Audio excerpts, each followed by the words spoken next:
Dear Kryptonite, my name is Barry, and this is one of your locks.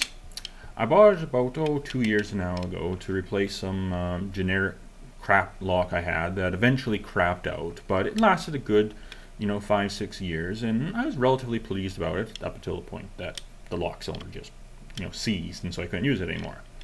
So I went to buy myself a new lock, and now this was for my bike that I'd had for this time a good number of years, and I loved. I was very attached to it. I bought it when I was living in Europe all the way to Canada.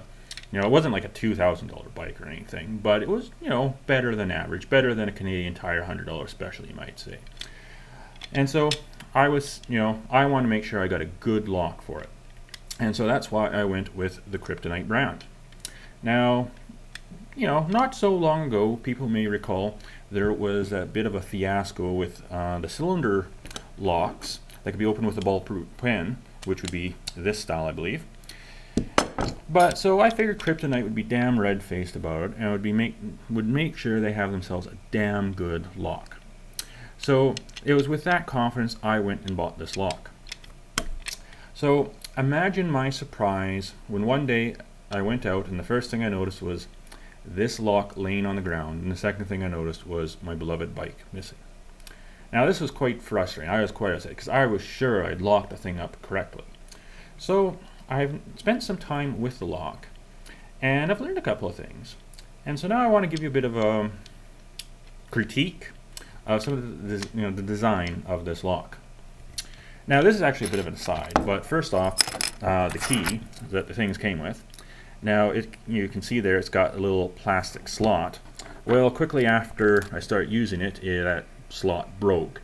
And fortunately it was in the place where I was actually able to find the key again.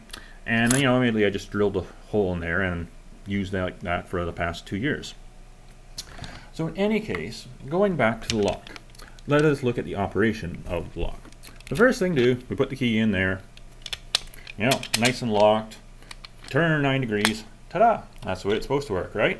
Now what happens if I put it in here, and and now this is something that happened to me quite a bit, is that the key doesn't get quite turned 90 degrees, but I can't turn it anymore, and it's locked, so okay, fine. And I take the key out, it's locked, right?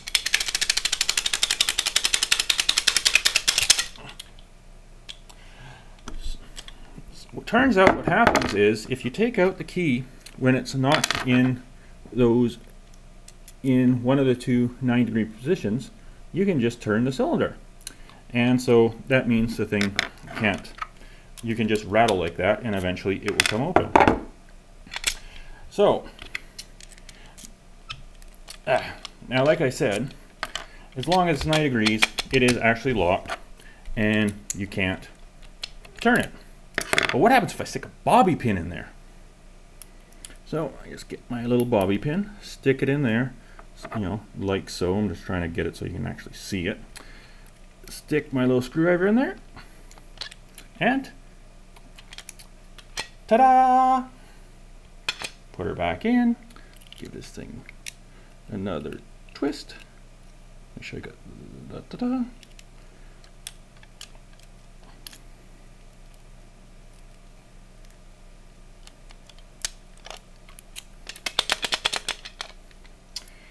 Not very impressive Kryptonite.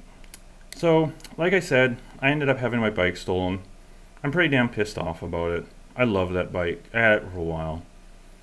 It did give me an excuse, I guess, to go buy a new bike. And new lights. New fenders. Some of those spare parts, I guess I'll have to throw away. I'm pissed off. It cost me $600 to replace, a lot of stuff. And that was just for, your entry-level bike, which honestly is what I had and is all I need. But still, come on! This is like your second generation lock, and it's still like can be opened with a bobby pin and a screwdriver. I'm like, oh, what can I say? Very unimpressive Kryptonite. Bye.